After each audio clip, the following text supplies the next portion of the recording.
পুঁজিবাজারে ডিএসসি বিএসইসির অযাচিত হস্তক্ষেপের অভিযোগ, দরপতনের প্রতিবাদে বিনিয়োগকারীদের মানববন্ধন সমাবেশ।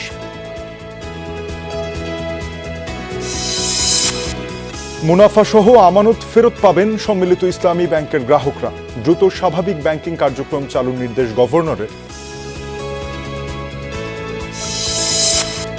জ্বালানি সংকটের আঁচ, নিত্যপণ্যের বাজারে বেড়েছে আটা, ময়দা, চিনি সহ সবকিছুর দাম। অসহায় সাধারণ মানুষ।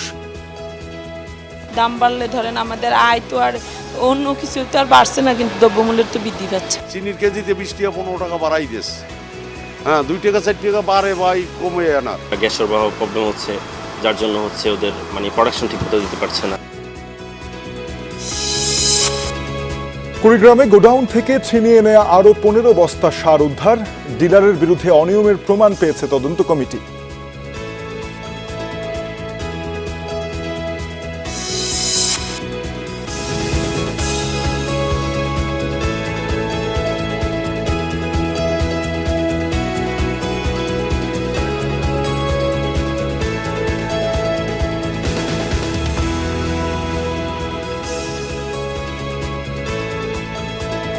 দর্শক, আমন্ত্রণ বিজনেস টুডেতে। এতক্ষণ শিরোনামগুলো দেখছিলেন, এবারে বিস্তারিত জানাবো। আমি তানজিম শাফিন আছি আপনাদের সাথে।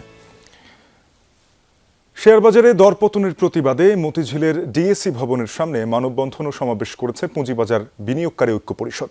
বক্তারা অভিযোগ করেন, দুর্বল কোম্পানির শেয়ার নিয়ে কারসাজি চলছে, ডিএসসি ও বিএসইসি অযাচিত হস্তক্ষেপ করছে। দরপতনের কারণে পুঁজি হারাচ্ছেন সাধারণ বিনিয়োগকারীরা, কিন্তু নিয়ন্ত্রক সংস্থা কার্যকর ভূমিকা রাখতে পারছে না।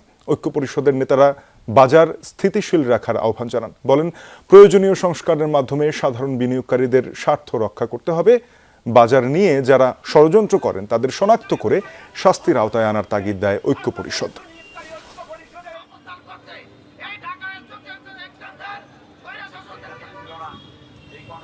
দর্শক, চলুন পুঁজিবাজারের লেনদেনের খবর জেনে আসি। নেতিবাচকতা রয়েছে টানা। আমরা দেখছি যে আজকের দিনেও প্রধান সূচক ডিএসইএক্স 3.48 পয়েন্ট কমে দাঁড়িয়েছে 5640.08 পয়েন্টে। এছাড়া সরিয়া সূচক কমেছে সরিয়া সূচকটি বেড়েছে 2.85 পয়েন্ট, দাঁড়িয়েছে 1126.84 পয়েন্টে। এছাড়া ভালো ভিত্তির 30 প্রতিষ্ঠান নিয়ে ডিএস30 সূচকটি 4.73 পয়েন্ট কমে 2126.11 পয়েন্টে দাঁড়িয়েছে। আজ মোট লেনদেন হয়েছে 506.71 লাখ টাকার, এবং এর মধ্যে বেশিরভাগ প্রতিষ্ঠানের শেয়ার দর বেড়েছে, যদিও সার্বিক সূচনে পতন। 175টি প্রতিষ্ঠানের শেয়ার দর বেড়েছে, দর কমেছে 152টি প্রতিষ্ঠানের, এবং দর অপরিবর্তিত রয়েছে 64টি প্রতিষ্ঠানের শেয়ারের।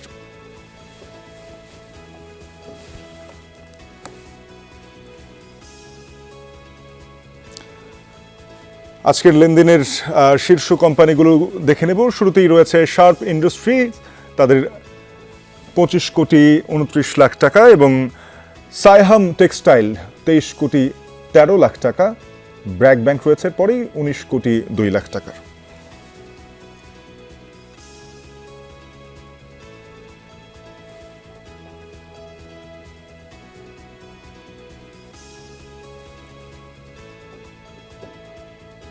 দর্শক, এবারে চট্টগ্রাম স্টক এক্সচেঞ্জের সর্বশেষ আপডেটগুলো আমরা দেখে আসব। লেনদেন শেষ হয়েছে, দিনের লেনদেন প্রধান সূচক সিএএসপিআই আমরা দেখছি দাঁড়িয়ে আছে 15,162.02 পয়েন্টে। আজকে চট্টগ্রাম স্টক এক্সচেঞ্জের প্রধান সূচকটি কমেছে 93.92 পয়েন্ট, এবং এর মধ্যে বেশিরভাগ প্রতিষ্ঠানের শেয়ার দরও কমেছে। দর কমেছে 119টি প্রতিষ্ঠানের শেয়ারের, এবং দর বেড়েছে 49টি প্রতিষ্ঠানের শেয়ারের। দর অপরিবর্তিত থেকেছে 20টি প্রতিষ্ঠানের শেয়ারের। গতকাল লেনদেন হয়েছিল 14 কোটি টাকার বেশি, এবং আমরা সেই তথ্যগুলো জেনে নিচ্ছিলাম। আগামী 1 সেপ্টেম্বর থেকে মেয়াদি ও চলতি হিসাব থেকেও টাকা উত্তোলন করতে পারবেন সম্মিলিত ইসলামী ব্যাংকের গ্রাহকরা। এ বিষয়ে নীতিগত সিদ্ধান্ত নিয়েছে বাংলাদেশ ব্যাংক। দুর্দশাগ্রস্ত 5 ব্যাংক সমন্বয়ে গঠন করা হয় সম্মিলিত ইসলামী ব্যাংক। এদিকে সকালে ব্যাংকের গভর্নর মোহাম্মদ মোস্তাকুর রহমানের সাথে সম্মিলিত ইসলামী ব্যাংকের প্রতিনিধি দল সাক্ষাৎ করেছেন। প্রতিনিধি দলের নেতৃত্ব দেন চেয়ারম্যান কাজী শাইরুল হাসান ও ব্যবস্থাপনা পরিচালক আবেদুর রহমান শিকদার। এ সময় গভর্নর মোস্তাকুর রহমান দ্রুত সময়ের মধ্যে স্বাভাবিক ব্যাংকিং কার্যক্রম শুরুর নির্দেশ দেন। আমানতকারীদের মুনাফার উপর কোনো ধরনের হেয়ার কাট না রাখার প্রস্তাব করেন ব্যাংকের চেয়ারম্যান ও ব্যবস্থাপনা পরিচালক। গভর্নর বলেন, মুনাফাসহ অর্থ ফেরতের ব্যবস্থা করতে হবে। সভায় জানানো হয়, 29 ডিসেম্বর ঘোষিত স্কিম অনুযায়ী আমানতকারীদের অর্থ ফেরত দেওয়া হচ্ছে। আগামী 1 সেপ্টেম্বর থেকে ব্যক্তি আমানতকারীরা চলতি হিসাব, সঞ্চয়ী হিসাব ও মেয়াদি আমানতের মূল অর্থ উত্তোলন করতে সুযোগ পাবেন। বর্তমানে গ্রাহকরা সঞ্চয়ী আমানত থেকে স্বল্প পরিসরে অর্থ তুলতে পারছেন। বাজারে নতুন উদ্বেগের নাম এখন নিত্যপণ্য। দাম বেড়েছে আটা, ময়দা, চিনি আর ডালের। এতে বেশ ভোগান্তিতে পড়েছেন স্বল্প আয়ের মানুষ। কাটছাট করতে হচ্ছে বাজারের ফর্দে। দোকানিরা বলছেন, জ্বালানি সংকটের প্রভাব বাজারে এসব পণ্যের যোগান কমেছে অনেকে। এর সুযোগেই বাড়ানো হচ্ছে দাম। কনজিউমার অ্যাসোসিয়েশনের মতে, জ্বালানি সংকট সমাধান তো করতেই হবে, তবে মাঠ থেকে বাজার মনিটরিং বাড়ানোর বিকল্প নেই। বেশ কমাস ধরেই বাজার দরের চড়া দামে হাঁসফাঁস অবস্থা স্বল্প আয়ের মানুষের। উদ্বেগে থাকতে হয়, হুট করেই আবার কোন পণ্যের দাম বেড়ে যায়। এবার সে দৌড়ে নেমেছে আটা, ময়দা, চিনি আর ডালসহ বেশ কিছু নিত্যপণ্য। সপ্তাহ খানেকের ব্যবধানেই কেজিতে বেড়েছে 10 থেকে 20 টাকা পর্যন্ত। অথচ ডাল ভাত তো বাঙালির যাপিত জীবনের বাস্তবতাই। সকাল বিকালের আহারেও আটার তৈরি নাস্তার বিকল্প কম। আর চায়ের কাপ থেকে মিষ্টি জাতীয় যে কোনো খাবারেই চিনি তো লাগেই। এমনিতেই আয় ব্যয়ের হিসেব মেলানো কঠিন, তার উপর এসব পণ্যের দাম বাড়ায় ভোগান্তিতে যোগ হয়েছে নতুন মাত্রা। দাম বাড়লে ধরেন আমাদের আয় তো আর অন্য কিছু তো আর বাড়ছে না, কিন্তু দ্রব্যমূল্যের তো বৃদ্ধি পাচ্ছে। চিনির কেজিতে 20 টাকা 15 টাকা বাড়াই দিয়েছে। 2 টাকা 4 টাকা বাড়ে ভাই, কমে না। মুদি দোকানিরা জানান, চিনির কেজি এখন বিকোচ্ছে 130 টাকায়, যেখানে কয়েকদিন আগেও মিলত 110 টাকায়। ডিলাররা 50 কেজির বস্তায় দাম বাড়িয়েছে 800 টাকা পর্যন্ত। 55 টাকা কেজির প্যাকেট আটা এখন কিনতে গুনতে হচ্ছে 65 টাকায়। বিভিন্ন জাতের ডালের কেজিতেও পকেট থেকে বেরিয়ে যাবে বাড়তি 5 থেকে 10 টাকা। এর প্রভাব পড়েছে বিক্রি বাট্টাতে। গ্যাস সরবরাহ প্রবলেম হচ্ছে, যার জন্য হচ্ছে ওদের প্রোডাকশন ঠিক মতো দিতে পারছে না। ওই জায়গা থেকে হচ্ছে আপনার দাম বৃদ্ধি। এই দেশেও আমাদের মতো মানুষের জন্ম নেওয়াটা একবারে ভুল। বলে কিল্লাই ওই আল্লাহ ফাটাইছে 80 বছর ধরে, কিন্তু আসলে মনে হয় যে ভুল। বিদেশে আটানা পয়সা যদি বাড়ে, লগে লগে এটার কমপ্লিট দিতে হয়। কিন্তু হুট করেই দাম বাড়লো কেন? মিলারদের দাবি, উৎপাদন পর্যায়ে দর অতটা বাড়ানো হয়নি, বরং গ্যাস বিদ্যুতের সংকটে ব্যাহত রিফাইনারি কার্যক্রম। আগের তুলনায় যোগান কমেছে উল্লেখযোগ্য হারে। আড়তদাররা জানান, আগে যেখানে দিনে 2 থেকে 3 ট্রাকে পণ্য আসতো, সেখানে এখন 1 ট্রাক লোডেই সময় লাগে 2-3 দিন। ইলেকট্রিসিটি নাই, গ্যাস নাই। এটা ইলেকট্রিসিটি গ্যাসটা দুইটাই নাই, যেটা কি উৎপাদনের মূল চাবিকাঠি। সবাই একটু বাড়তি দামে বেচছে, সব জায়গাতেই একটু বাড়তি দামে বেচছে, আমরাও বেচছি একটু। দাম ওরা কিন্তু বাড়ায় নাই, দাম বাড়ছে আপনার ড্যামারিসের কারণে। একটা গাড়ি যদি একদিন থাকে তাহলে 2000 টাকা ড্যামারিস হয়, 3 দিন থাকলে 6000। কনজিউমার অ্যাসোসিয়েশনের মতে, জ্বালানি সংকটের প্রভাব পড়ে মাঠ থেকে সরবরাহের প্রতিটি পর্যায়েই। তাই যে কোনো মূল্যে জ্বালানি নিরাপত্তা নিশ্চিতে কাজ করতে হবে। পাশাপাশি দেখতে হবে এই সংকটের সুযোগে যেন অবৈধ মজুত কারসাজি না হয়। জ্বালানি নিরাপত্তা মানে হলো আসলে কিন্তু রাষ্ট্রের নিরাপত্তার বিষয়। তো সেখানে সরকার যেটা দাম বাড়ানো, এবং সেখানে আমরা কিন্তু গণশুনানিতে বলেছিলাম যে এখানে দাম না বাড়িয়ে যে চুরি বন্ধ করার, সেই জায়গাটা কিন্তু আমরা কোনো কিছু লক্ষ্য করলাম না। টিসিবি ও বাণিজ্য মন্ত্রণালয়ের তথ্য মতে, দেশে দৈনিক চিনির গড় চাহিদা 5000 টন। গম লাগে 20,000 টনের কম বেশি, আর বিভিন্ন জাতের ডালের চাহিদা 6500 টন। হুমায়ুন রশিদ, যমুনা নিউজ, ঢাকা। খুলনার বাজারে বেড়ে গেছে সব ধরনের সবজির দাম। 30 থেকে 40 টাকার সবজি এখন কিনতে হচ্ছে 70 থেকে 80 টাকায়। বাজারে দাম বাড়লেও পাইকারি আর খুচরা বাজারে দামের তফাতের কারণে ন্যায্য মূল্য থেকে বঞ্চিত হচ্ছেন কৃষক। সাধারণ মানুষ বলছেন, বাজার নিয়ন্ত্রণে প্রশাসনের কোনো উদ্যোগ নেই। কেসিসি প্রশাসক জানালেন, ভোক্তাদের স্বস্তি ফেরাতে বাজার নিয়মিত তদারকি করা হবে। অতি মুনাফা লোভীদের বিরুদ্ধে নেওয়া হবে কঠোর ব্যবস্থা। খুলনা নগরের সোনাডাঙ্গায় পাইকারি কাঁচা বাজার। দিনরাত 24 ঘন্টা দূর দূরান্ত থেকে ট্রাক, ভ্যান সহ বিভিন্ন পরিবহনে সবজি আসে এখানে। নগরী ও আশপাশের অঞ্চলের বিভিন্ন হাট বাজারের খুচরা বিক্রেতারা সবজি সংগ্রহ করেন এই বাজার থেকেই। স্থানীয় চাহিদা মিটিয়ে এসব সবজির বেশিরভাগ পৌঁছে যায় ঢাকা সহ বিভিন্ন জেলায়। হাতে গোনা কয়েকটি বাদে বেশিরভাগ সবজি বিক্রি হচ্ছে 20 থেকে 30 টাকা কেজি দরে। কৃষকরা বলছেন ন্যায্য মূল্য পাচ্ছেন না তারা। খরচ ও পারিশ্রমিক মিলিয়ে তাদের ক্ষতির পাল্লা বেশ ভারী। কৃষক বাজার আসতে পারে সেই পাল্লা দাম হচ্ছে না, কিন্তু বাইরে যারা কিনে খাচ্ছে তারা এই দামের কারণে খেতে পারতেছে না। দুই জায়গায় দাম দুই রকম দাম, চাষিরা দাম পাচ্ছে না, আবার মনে করেন যে খুচরা পর্যায়ে সেম জিনিসটাই দাম বেশি। এবার টিম যমুনা পাইকারি বাজার থেকে মাত্র 2 কিলোমিটার দূরে নিউ মার্কেট কাঁচা বাজারে। এই বাজারের চিত্র একেবারেই ভিন্ন। পাইকারি বাজারের প্রতিটি সবজি এখানে বিক্রি হচ্ছে 1.5 থেকে দ্বিগুণ দামে। 50 টাকার বেগুন 80 থেকে 100 টাকা, 20 টাকার পেঁপে 40 টাকা, 30 টাকার কুমড়া 60 টাকা সহ অন্যান্য সবজি এভাবেই বিক্রি হচ্ছে। খিরাই 50 টাকা, বেগুন 100 টাকা, করলা 60 টাকা, উস্তা 60 টাকা। আমাদের সাধারণ মানুষের হচ্ছে মানে সাধ্যের বাইরে হয়ে গেছে সবজি বাজার সবকিছুই। সিটি কর্পোরেশন ভোক্তা অধিকার যদি এটা পর্যালোচনা করে, আপনার কাঁচা বাজারের সাথে সমন্বয় করে, তাহলে হয়তো দেখা গেল এরকম খুচরা বাজারে এর প্রভাব একটু কম পড়বে। মাছ বাজারেও স্বস্তি নেই। ইলিশ, রুই, কাতলা, ভেটকি সহ সব মাছের দামে সাধারণ ক্রেতার নাগালের বাইরে। যারা অল্প পয়সা আকারে ওদের মাছের পুষ্টি পাওয়ার কোনো সম্ভাবনা নাই। মাছের দাম কিনতে গেলে এখন অনেক। মাছ কেনার সমর্থন বর্তমানে নাই বহুত লোকের। পাইকারি ও খুচরা বাজারের মধ্যে দামের ফারাক কমাতে কাজ চলছে বলে জানালেন কেসিসির প্রশাসক। অতি মুনাফাকারীদের বিরুদ্ধে কঠোর ব্যবস্থা নেওয়ার হুঁশিয়ারি দেন তিনি। তদারকি করব যাতে করে কেউই চড়া মূল্যে কোনো পণ্য বিক্রি করতে না পারেন, এটা আমরা নিশ্চিত করব, যাতে করে সাশ্রয়ী মূল্যে খুচরা এবং পাইকারি বাজার এই রেটটা যাতে মানুষের নাগালের মধ্যে থাকে। শুধু সবজি কিংবা মাছ নয়, গরু, খাসি থেকে শুরু করে সব ধরনের মুরগির মাংসের দামও বেড়েছে কয়েকদিনের ব্যবধানে। গেল এক সপ্তাহে প্রতি ডিমে যোগ হয়েছে 1 থেকে 1.5 টাকা পর্যন্ত। তাপস সরকার, যমুনা নিউজ।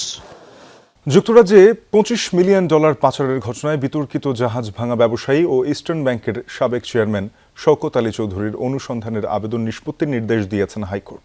30 দিনের মধ্যে দুর্নীতি দমন কমিশনকে এই আবেদন নিষ্পত্তি করতে বলা হয়েছে। একই সঙ্গে যুক্তরাজ্যে পাচারকৃত $25 মিলিয়ন অর্থ দেশে ফিরিয়ে আনতে বাংলাদেশ ফাইন্যান্সিয়াল ইন্টেলিজেন্স ইউনিটের ব্যর্থতার জন্য কেন আইনগত ব্যবস্থা নেওয়া হবে না তাও জানতে চেয়ে রুল জারি করেছেন আদালত। মঙ্গলবার বিচারপতি ফাহমিদা কাদেরের নেতৃত্বাধীন হাইকোর্ট বেঞ্চ এই আদেশ দেন। আদালতের রিটের পক্ষে শুনানি করেন জ্যেষ্ঠ আইনজীবী Syed Mamun Mahbub, advocate Mohammad Ali, barrister H M. Sanjit Siddiqui. এর আগে সুপ্রিম কোর্টের আইনজীবী অ্যাডভোকেট এইচ.এম. রেজওয়ানুল সাঈদ যুক্তরাজ্যে $25 মিলিয়ন অর্থ পাচারের ঘটনায় বিতর্কিত জাহাজ ভাঙা ব্যবসায়ী ও ইস্টার্ন ব্যাংকের সাবেক চেয়ারম্যান শওকত আলী চৌধুরীর অনুসন্ধানের আবেদন নিষ্পত্তির নির্দেশনা চেয়ে হাইকোর্টে রিট করেন। মহামান্য হাইকোর্ট রুল দিয়েছেন যে বাংলাদেশ ফাইন্যান্সিয়াল ইন্টেলিজেন্স ইউনিটের যে কর্মকর্তারা যাদের ব্যর্থতার কারণে আজকে টাকাটি বাংলাদেশে ফেরত আনা গেল না, তাদের বিরুদ্ধে কেন আইনগত ব্যবস্থা নেওয়া হবে না, এবং যিনি পিটিশনার রেজানুল সাঈদ অ্যাডভোকেট, তার যে দুদকে যে আবেদনটি করেছিলেন, এই আবেদনটি 30 দিনের মধ্যে দুদককে নিষ্পত্তি করার জন্য নির্দেশনা প্রদান করেছেন। ডেনমার্ক সরকার রোহিঙ্গা ক্যাম্পে ওয়াটার ট্রিটমেন্টের জন্য 100 কোটি টাকা দিচ্ছে বলে জানিয়েছেন স্থানীয় সরকার প্রতিমন্ত্রী মীর শাহে আলম। বাংলাদেশের নবায়নযোগ্য জ্বালানি ও বর্জ্য ব্যবস্থাপনা খাতেও বিনিয়োগে দেশটি আগ্রহ প্রকাশ করেছে বলে জানান তিনি। সচিবালয়ে ডেনমার্কের রাষ্ট্রদূত ক্রিস্টিয়ান ব্রিক্স মোলারের সঙ্গে বৈঠক শেষে সাংবাদিকদের এ তথ্য জানান তিনি। বলেন, স্থানীয় সরকার নির্বাচনের প্রস্তুতির বিষয়ে আগামী সপ্তাহে ইসিতে বৈঠক হবে। আগামী বছর জুলাইয়ের মধ্যেই অন্তত 5টি স্থানীয় সরকার নির্বাচন করার প্রস্তুতির কথা জানান প্রতিমন্ত্রী। তিনি বলেন, মেঘনা নদী থেকে পানি আনার জন্য 16,000 কোটি টাকা ব্যয়ে সাইদাবাদ প্রকল্প নেওয়া হয়েছে। এ প্রকল্পের মাধ্যমে প্রতিদিন 95 কোটি লিটার পানি ঢাকায় সরবরাহ করা হবে। 2015 সালে শুরু হওয়া এই প্রকল্পটি 2030 সালে শেষ হওয়ার কথা থাকলেও সরকার এটি 2029 সালের মধ্যে শেষ করার লক্ষ্য নির্ধারণ করেছে। এরই মধ্যে প্রকল্পের 11 থেকে 12,000 কোটি টাকার কাজ শেষ হয়েছে।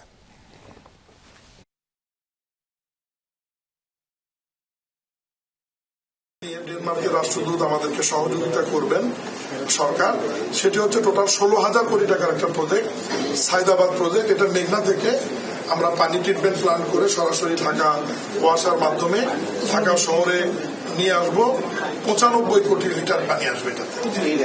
এই 16,000 কোটি টাকার মধ্যে ইতিমধ্যেই আমাদের প্রায় 11-12 হাজার কোটি টাকার কাজ শেষ হয়েছে। কুড়িগ্রামের ভুরুঙ্গামারীতে ডিলারের গোডাউন থেকে ছিনিয়ে নেওয়া আরও 15 বস্তা সার উদ্ধার হয়েছে। এ নিয়ে উদ্ধার হলো 122 বস্তা সার। এদিকে ডিলার তাইফুর রহমানের বিরুদ্ধে অনিয়মের প্রমাণ পেয়েছে তদন্ত কমিটি। সোমবার সন্ধ্যায় ইউএনওর কাছে প্রতিবেদন জমা দেয় প্রশাসন গঠিত 5 সদস্যের কমিটি। উপজেলা নির্বাহী কর্মকর্তা অমৃত দেবনাথ জানান, প্রকৃত কৃষকদের কাছে সার বিক্রি না করা, ভাউচার অসঙ্গতি সহ বিভিন্ন অনিয়ম পাওয়া গেছে ডিলারের বিরুদ্ধে। তদন্ত প্রতিবেদন জেলা প্রশাসকের মাধ্যমে রংপুর বিভাগীয় কমিশনারের কাছে পাঠানো হবে।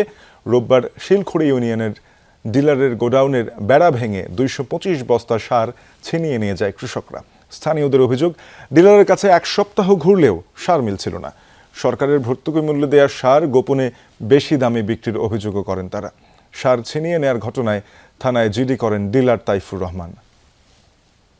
পোল্ট্রি, মৎস্য ও গোখাদ্যের অস্বাভাবিক দাম বৃদ্ধির প্রতিবাদে গাজীপুরে মহাসড়ক অবরোধ করে বিক্ষোভ করেছেন খামারিরা। দুপুরে শ্রীপুরের জৈনা বাজার এলাকায় মানববন্ধন করেন তারা। পরে ঢাকা ময়মনসিংহ মহাসড়ক 15 মিনিট অবরোধ করে বিক্ষোভ করেন খামারিরা। এ সময় তারা অভিযোগ করেন, সম্প্রতি পোল্ট্রি, মৎস্য ও গোখাদ্যের দাম বস্তা প্রতি 100 থেকে 115 টাকা বৃদ্ধি পেয়েছে। অন্যদিকে মিলছে না ডিমের ন্যায্য দাম। এতে লোকসানের মুখে প্রান্তিক খামারিরা। অবিলম্বে পোল্ট্রি, মৎস্য ও গোখাদ্যের দাম কমানো ও ডিমের ন্যায্য মূল্য নিশ্চিতের দাবি জানান তারা। যেখানে খাদ্যের দাম 50 টাকা 100 টাকা কমাবে, সেখানে অযৌক্তিকভাবে খাদ্যের দাম 100 টাকা বাড়ানো হয়েছে। যেই কোম্পানিগুলি আছে তারা তাদের মন করা মতো যখন যা মনে চায় তখন তাই করে। আমরা খামারিরা অসহায়। ইরানকে বৈশ্বিক অর্থনীতি থেকে বিচ্ছিন্ন করতে নজিরবিহীন নিষেধাজ্ঞা কার্যকরের ঘোষণা দিয়েছে যুক্তরাষ্ট্র। তেহরানের আয়ের উৎস বা নেটওয়ার্ক চিহ্নিত করে আরোপ করেছে কঠোর বিধিনিষেধ। যে কোনো দেশ বা কোম্পানির সাথে বাণিজ্য বন্ধে জোরালো অর্থনৈতিক অভিযানের পরিকল্পনা করা হচ্ছে। তবে এই নিষেধাজ্ঞাকে যুক্তরাষ্ট্রের আরেকটি ব্যর্থ প্রচেষ্টা আখ্যা দিয়েছে ইরান। বিকল্প পরিকল্পনা প্রস্তুত দাবি করে তেহরানের সাফ জবাব, একঘরে করে দেওয়ার দিন শেষ।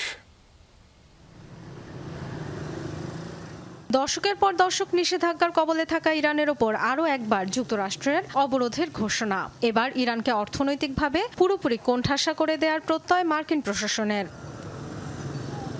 সোমবার এক সংবাদ সম্মেলনে ইরানের ওপর নজিরবিহীন নিষেধাজ্ঞার আনুষ্ঠানিক ঘোষণা দিয়েছেন মার্কিন অর্থমন্ত্রী স্কট বেসেন্ট।